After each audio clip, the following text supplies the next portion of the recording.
Bonjour à tous et bienvenue à ce webinaire organisé aujourd'hui sur la grippe saisonnière et la vaccination avec un quiz en MSP et sur les rôles de chaque professionnel de santé. Donc aujourd'hui, nous avons le plaisir d'accueillir donc le docteur Nathalie Floré-Battissi, qui est médecin de santé publique, hygiéniste et responsable du CEPIAS, accompagnée du docteur Fabienne Bozon, médecin hygiéniste au CEPIAS également. Donc, pour rappel, ce webinaire va être enregistré et disponible ensuite sur notre site internet avec les documents de présentation.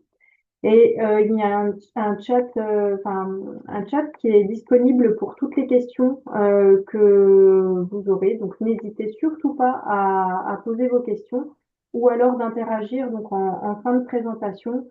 Voilà, docteur Floré et Boson, docteur Boson pourront vous apporter des réponses. Docteur Fleuret, docteur Boson, je vous laisse la parole et puis le partage de documents. Bonjour à tous. Vous confirmez que vous voyez bien notre page de garde de présentation? Oui, c'est tout bon. C'est tout bon. Merci à vous pour votre invitation. Et nous allons commencer par la présentation du CEPIAS. Alors, je ne sais pas si toutes les personnes présentes nous connaissent. Donc, le CEPIAS, c'est le Centre d'appui pour la prévention des infections associées aux soins, mais également élargi aux infections en fait communautaires. Nous sommes une structure qui a été installée en Bourgogne-Franche-Comté, mais il faut savoir que dans chacune des régions françaises, en fait, il y a un CEPIAS. Installé en 2017, le siège pour la Bourgogne-Franche-Comté est hébergé par le CHU de Besançon et nous avons une unité qui est associée, qui est hébergée par le CHU de Dijon. Donc, notre périmètre, c'est vraiment la Bourgogne-Franche-Comté. Nous avons des missions, du coup, qui sont définies dans cet arrêté-là, d'appui et d'expertise sur la prévention des infections. La résistance aux anti-infectieux est maintenant basculée au CRATB, au Centre régional d'antibiothérapie. Nous intervenons sur l'investigation et le suivi des déclarations d'infections associées aux soins à la demande d'établissements ou si c'est sur saisine de l'Agence régionale de santé. Et puis, nous assurons la coordination, notamment de réseaux de professionnels de santé, des équipes d'hygiène, mais également des équipes mobiles d'hygiène qui interviennent dans le secteur médico-social.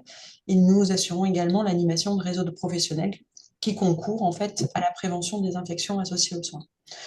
Donc, notre périmètre d'intervention est la région Bourgogne-Franche-Comté.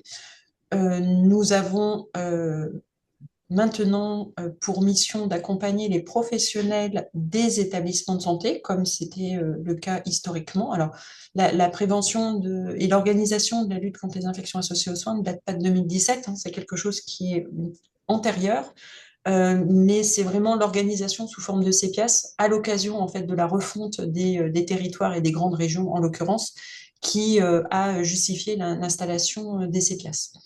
Donc, on accompagne les établissements de santé, les établissements médico-sociaux et la ville avec des cibles qui sont comme historiquement les professionnels de santé, mais également tous les professionnels qui peuvent prendre en charge des personnes fragiles, les aides à domicile, les professionnels du monde éducatif, notamment dans les structures sociales d'hébergement, qui n'ont pas forcément de formation initiale en santé et sur le risque infectieux de manière singulière, mais qui vivent dans des institutions, qui exercent dans des institutions, dans des collectivités, où s'il y a un pathogène transmissible, eh ben, ça peut faire le lit d'épidémie.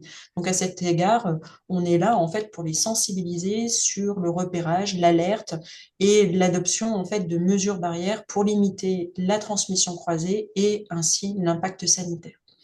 Et puis nos cibles sont également les usagers, mais je vous avoue que c'est quelque chose qui est balbutiant au niveau du CPIAS. L'exercice, là, c'est vraiment d'accompagner vraiment les professionnels des trois secteurs de l'offre de soins, même si on développe des outils spécifiques pour les usagers et leurs aidants à domicile, c'est pas quand même l'exercice qui retient le plus de notre temps au quotidien. Alors, nous avons une équipe qui est composée de 11 professionnels pour un total de 7,5, grosso modo, équivalent temps plein. Donc, Ce sont des médecins, on a des infirmiers, un cadre de santé, un développeur web, des assistantes.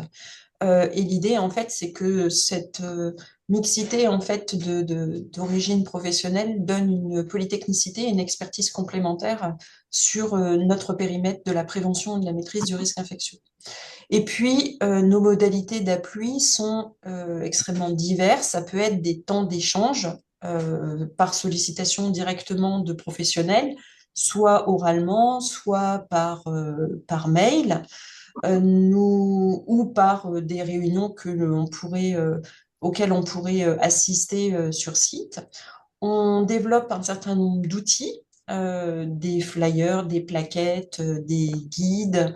Nous organisons des webinaires, nous développons des capsules vidéo et on illustrera cet outil-là à la fin de la présentation.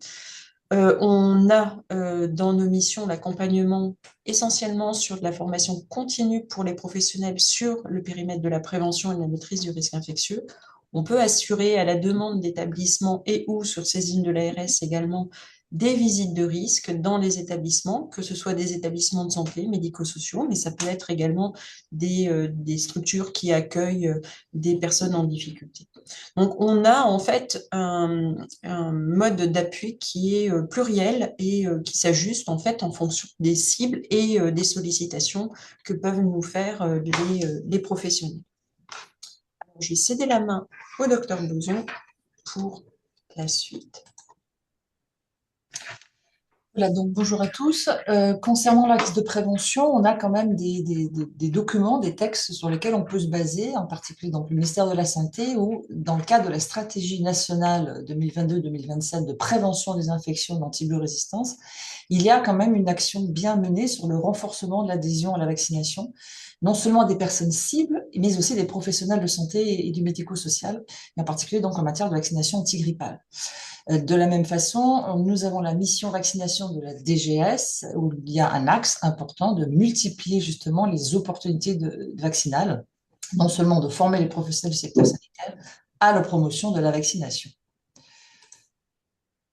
Là, on vous a mis une suite de cartes du territoire français, en particulier surtout métropolitain, sur la couverture vaccinale déjà des professionnels de santé. Donc, premièrement, donc, dans les EHPAD, au fil des ans, et ce que l'on peut constater, que malgré la crise sanitaire Covid, où on aurait peut-être pu espérer un petit regain d'intérêt en matière de protection vaccinale, et ben, on a perdu 10 points entre 2018-2019 et donc la dernière année 2024-2025 en matière de couverture vaccinale dans la globalité des professionnels de santé en EHPAD, puisqu'on passe de presque 32% à plus que 21%.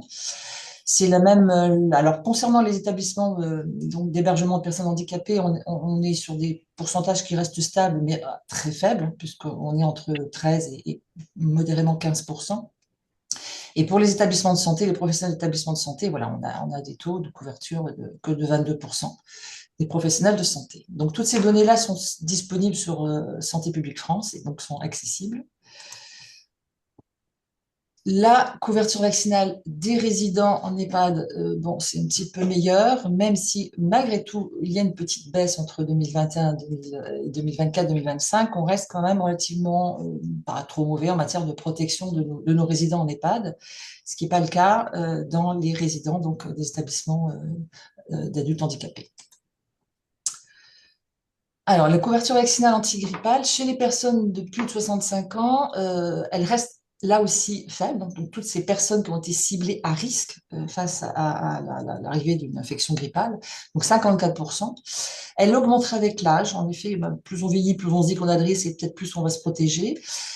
Pour les personnes à risque de moins de 65 ans, on est quand même dans simplement un quart de personnes ciblées et vaccinées, en sachant que les objectifs du Haut Conseil de santé publique, que ce soit patients cibles, que ce soit professionnels, c'est une couverture vaccinale de 75%. Qu'en est-il de la couverture vaccinale des professionnels de santé en secteur libéral? Je n'ai personnellement pas de données disponibles à vous communiquer. Alors, les actions mobilisables pour améliorer, donc bien évidemment les temps d'échange, un petit peu ce qu'on est en train de faire là actuellement. On a eu l'extension des compétences vaccinales, ce qui a été quand même un plus. Alors, je ne le vois pas spécialement pour la grippe, mais quand même, on constate, je sors un petit peu du débat grippe, mais en particulier la vaccination Zona, on voit bien qu'il y a les patients, moi que j'ai personnellement en consultation, vont plus facilement se faire vacciner en pharmacie contre le Zona. Donc ça, c'est pas mal d'étendre la vaccination, donc pharmacie et infirmière libérale. Prochainement, il est prévu que les préparateurs en pharmacie soient aussi inclus dans ces professionnels avec les extensions, pardon, des compétences vaccinales. Il y a, là c'est disponible aussi sur le site du CEPIAS, on a fait une foire aux questions, et ça peut peut-être en effet bien vous aider. C'est classiquement toutes les questions posées sur l'intérêt, l'efficacité, les effets indésirables, la présence d'adjuvants. Donc ça, l'hésitation vaccinale. Donc on a fait un petit flyer là avec donc ces questions-réponses que je pense qui peut être utile et qui peut être un point, un soutien aussi pour les professionnels. Donc des webinaires que nous faisons assez régulièrement, en particulier donc à chaque fois de la période grippale, on présente maintenant des webinaires pas seulement sur la grippe, mais sur toutes les infections respiratoires hivernales. Et puis, dans le cadre de la Semaine européenne de vaccination, chaque année, on fait une présentation sur une pathologie à prévention vaccinale. Donc, ça peut être la grippe, on a fait rougeole, on a fait coqueluche, donc sur ces dernières années.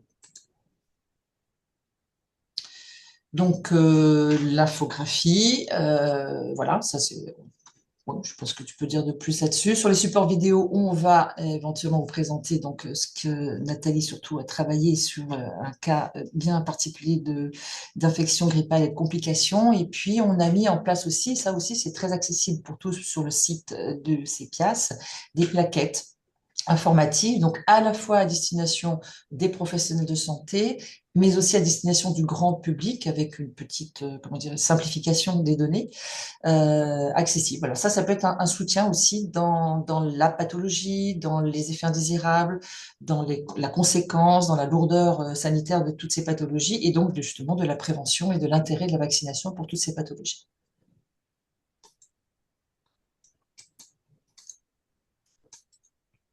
Alors, ce que je vous propose, alors l'idée c'était que on partage avec vous le film qui est un témoignage d'un patient qui, en l'absence de vaccination contre la grippe, a développé en fait un syndrome de Guillain-Barré. Et voilà, et après, c'est de discuter avec vous, c'était un peu l'idée de ce que l'on avait discuté avec les organisatrices, de répondre à vos questions, à vos sollicitations, et de voir également si la fac réunit toutes les questionnements, les freins des usagers, des personnes que vous prenez en charge, que nous pourrions du coup ajuster si certaines questions en fait n'étaient pas présentes dans la foire aux questions. Mais là, c'est une vidéo, c'est un entretien avec un patient et ça dure 3 minutes 39, donc c'est très rapide. Vous entendez bien le son de la vidéo? Oui, c'est tout bon. Tac. Alors, je lance. J'ai eu la grippe. J'ai pris du paracétamol. Je me suis dit, ça va passer. Le vendredi soir, à la sortie du boulot, j'avais des faiblesses dans le bout des doigts. Le week-end ne s'est pas bien passé. Ça s'est dégradé. Je n'arrivais plus à me lever ou à tenir debout tout seul. J'avais du mal à me servir de moi. Le lundi, c'est encore pire. On retourne voir le médecin. Le médecin ne sait pas ce qui se passe et donc il me dit si ça s'aggrave encore, demain matin, vous contactez les urgences. Le mardi matin arrive, c'est pas mieux. On m'envoie aux urgences, on m'a parlé du syndrome de Guillain-Barré. J'ai dit, c'est quoi ça? Je suis pris en charge juste dans la suite, le service de neurologie. Qui me met en soins intensifs. En soins intensifs, la situation se dégrade encore un petit peu. Le traitement est sur 5 jours. ça se passe bien, je supporte bien le traitement, c'est une chance. Et puis, peu de temps après la fin du traitement, en fait, quelques éléments positifs se présentent. Je peux bouger un orteil ou un doigt. C'est quasiment complètement déjà. Au bout de 3 semaines d'hospitalisation, on me déplace dans un centre de rééducation où je vais être accompagné par les kinés, les ergothérapeutes, service médical sur place pour rééducation complète. J'arrive en chaise roulante et déjà au bout d'une semaine, je peux presque quitter la chaise roulante. Au bout de 15 jours, j'arrive à descendre des escaliers, à monter des escaliers tout seul, ce qui est un exploit, voire m'habiller tout seul. Et ça se poursuit pendant 5 semaines jusqu'à ce que je puisse être autonome, c'est-à-dire que rentrer dans ma famille, revenir chez moi, ne pose pas un problème pour ma famille. Donc la rééducation idéale se passe très très bien. Je fais pas mal d'exercices, je reprends l'activité sportive parce qu'en fait, c'est nécessaire. Et au bout de 6 mois, les symptômes restants sont une perte encore d'équilibre, pas très stable, et une fatigabilité qui nécessite en fait encore un temps thérapeutique que je supporte très bien parce qu'en fait ça permet de quand même avoir des périodes de repos après une période très longue. Bref, j'ai fait un Guillain-Barré après une grippe. Le syndrome de Guillain-Barré se manifeste par une paralysie ascendante rapidement progressive pouvant atteindre les muscles respiratoires. C'est une urgence médicale. La maladie régresse généralement avec récupération, mais 20 à 30% des patients nécessitent une assistance ventilatoire. La mortalité oscille entre 3 et 7%. Les séquelles sensitivo-motrices sont possibles, diminution de l'autonomie et altération de la qualité de vie. Il faut savoir que la survenue d'un Guillain-Barré est 70 fois plus fréquente après une grippe qu'après une vaccination contre la grippe.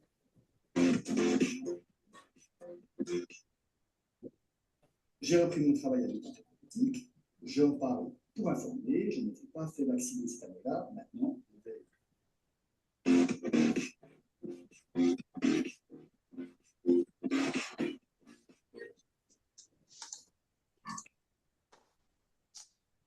Donc voilà, ça fait partie des outils que nous essayons de concevoir. Alors là, c'est la première année en fait où nous avons le témoignage d'un patient confronté à ce type de complications post-grippe. Sinon, ce sont des outils plutôt sous un mode ludopédagogique que nous développons et que nous mettons à disposition sur le site internet du CEPIAS. Et ces outils, vous pouvez les mobiliser si vous faites de la sensibilisation, si vous voulez accompagner en fait un message auprès des gens que vous prenez en charge justement pour essayer de capter leur attention, de revenir sur un point précis en fait qui serait présent dans les outils. Donc ça, c'est sur le site internet du CEPIAS. Vous tapez CEPIAS BFC sur n'importe quel moteur de recherche et il y a une page spécifique en fait sur la grippe et la vaccination antigrippale. Voilà. Alors, je ne sais pas s'il y a des questions.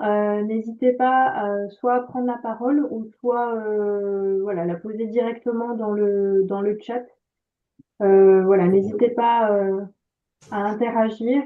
Docteur Boson et Docteur Fleuret sont là pour répondre à vos questions.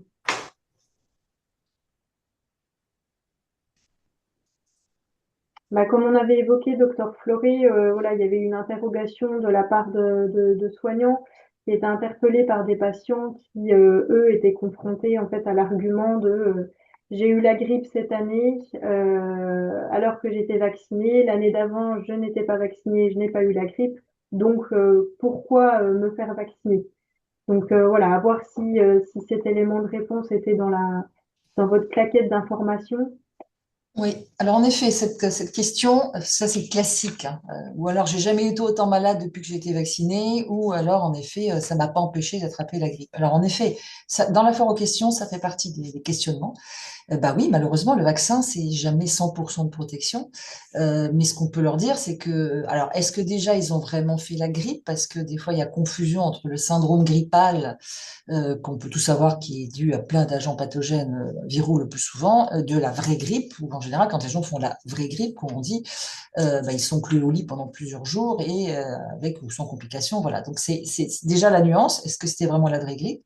Que malgré tout, puisqu'en effet, c'est pas 100% de protection, bah, plus il y aura de monde protégé, plus il y aura, moins ça va circuler et moins on aura de risque de contaminer d'autres personnes.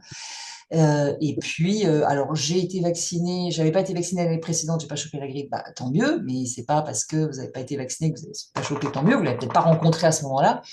Mais c'est vrai qu'on est parfois court d'arguments, hein, ça je suis d'accord. Mais voilà, la vaccination, il faut aussi en dire les biais.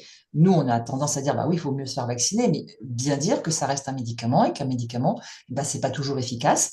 Donc en effet, mais c'est pas parce que ça n'a pas été à 100% efficace que c'est totalement inefficace.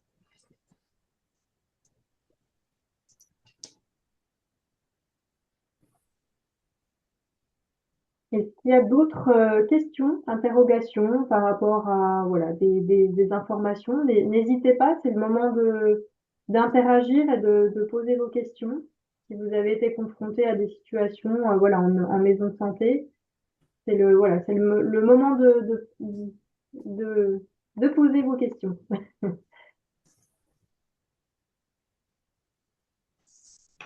Bonjour.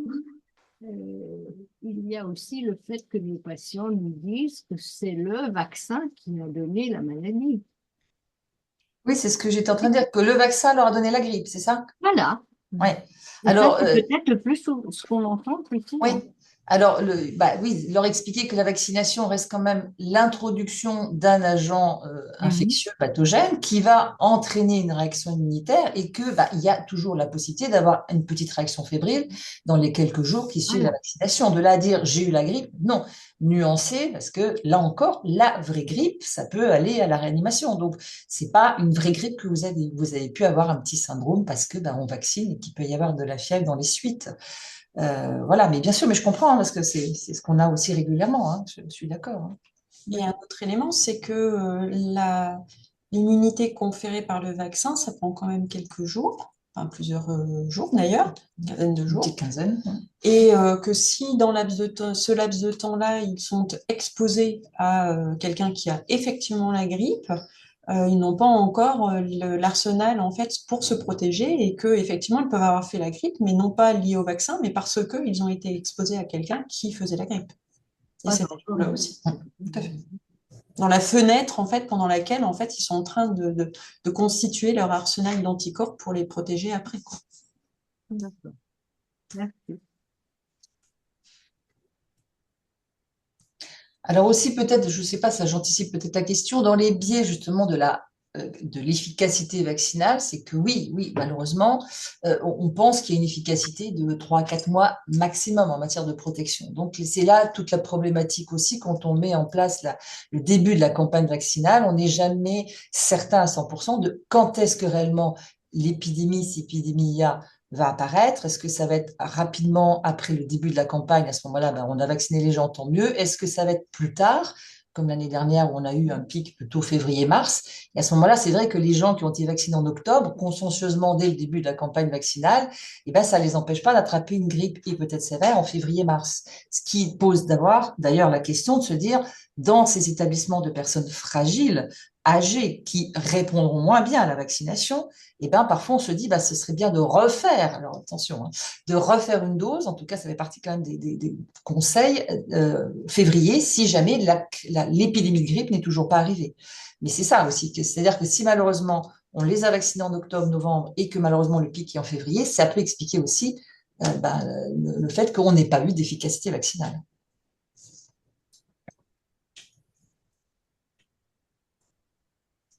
D'autres questions sur le sujet? D'autres personnes veulent intervenir, partager voilà, les expériences de l'année passée?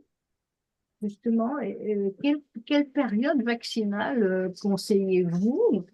Est-ce que c'est en lien avec l'âge? Est-ce qu'on peut considérer que la période vaccinale est pour tout le monde la même?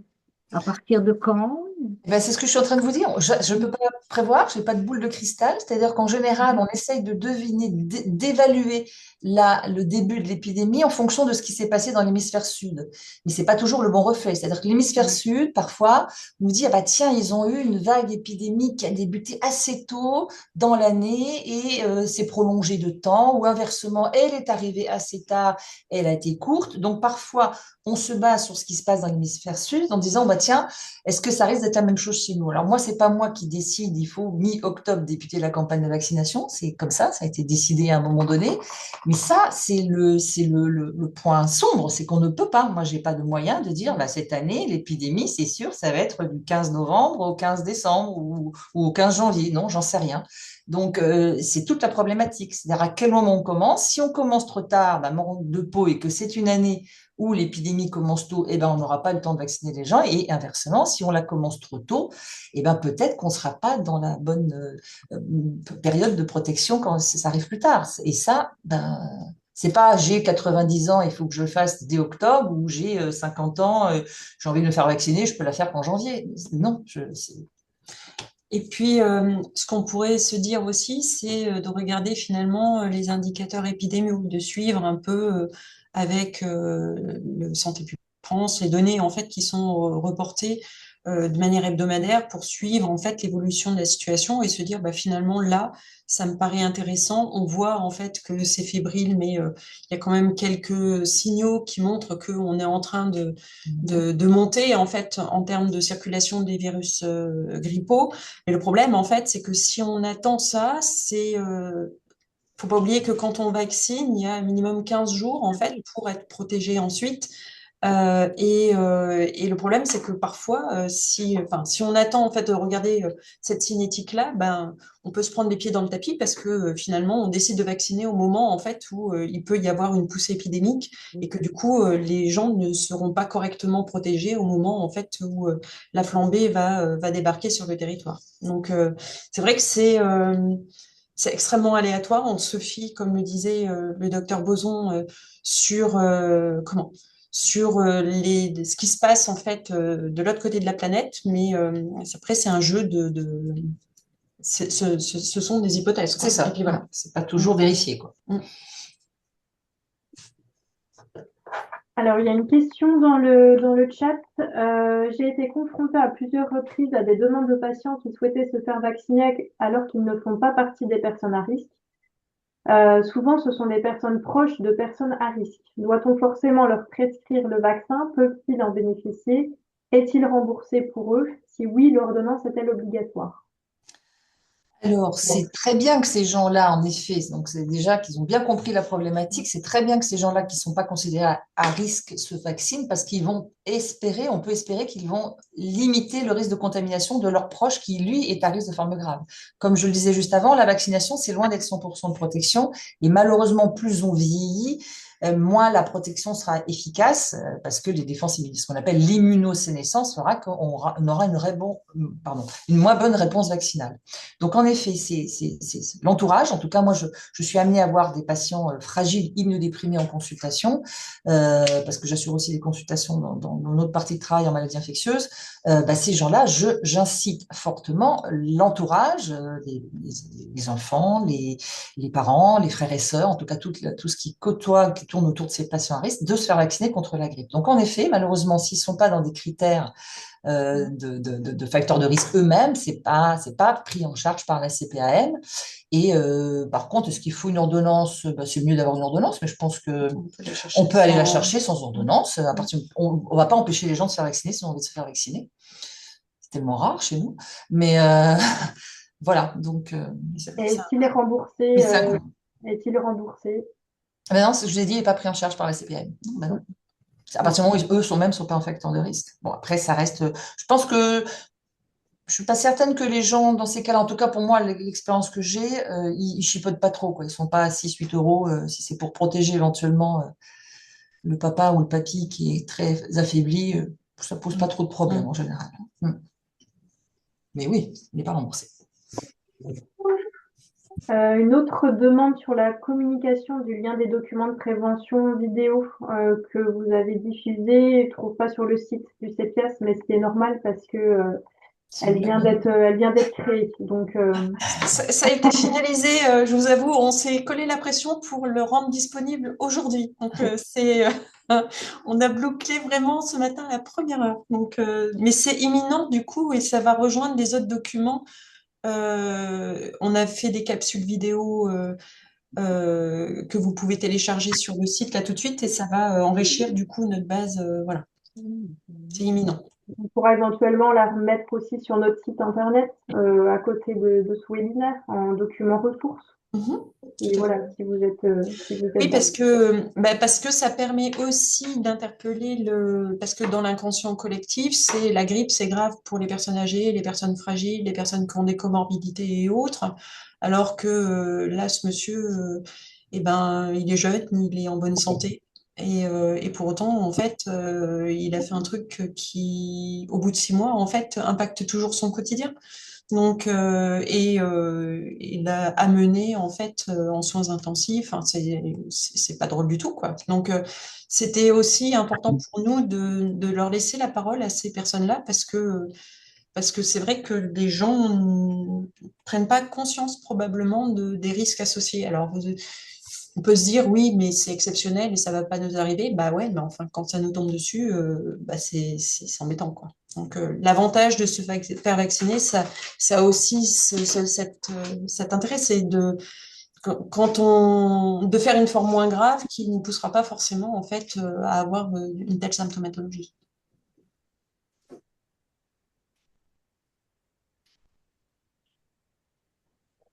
Est-ce qu'il y a d'autres questions ou interventions?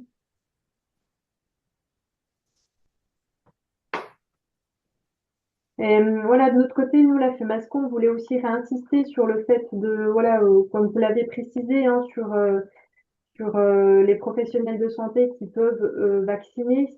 C'est vraiment, voilà, essayer de se coordonner et de mettre en place, voilà, des choses pour que qu'ils puissent un réseau qui puisse s'organiser, voilà, entre le pharmacien, la maison de santé, pour qu'effectivement les patients déjà ne soient pas perdus, que l'information soit retransmise aussi aux médecins généralistes dans un dossier, qui voilà, qu'il y ait vraiment quelque chose qui soit mis en place en fait au sein des structures.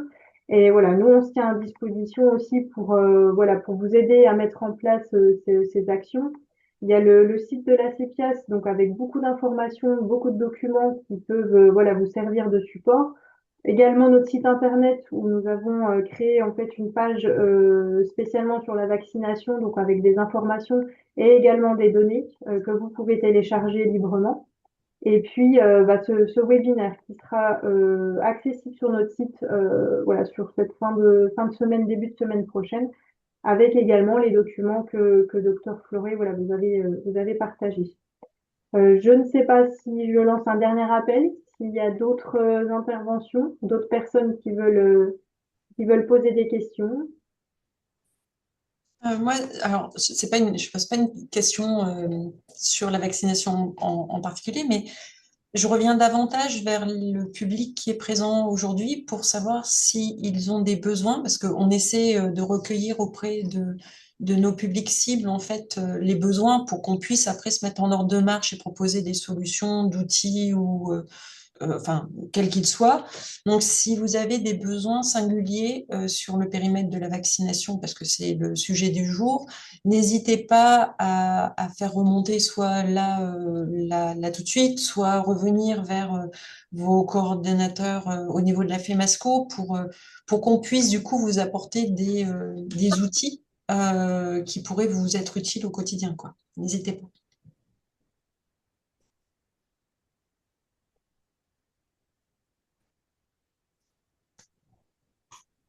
Mais écoutez, merci à vous d'avoir fait cette présentation et puis bah, merci à tous pour votre voilà, participation.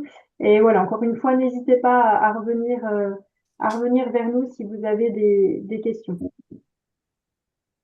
Merci. Bonne journée à vous. Au revoir. Au Au revoir. revoir. Au revoir.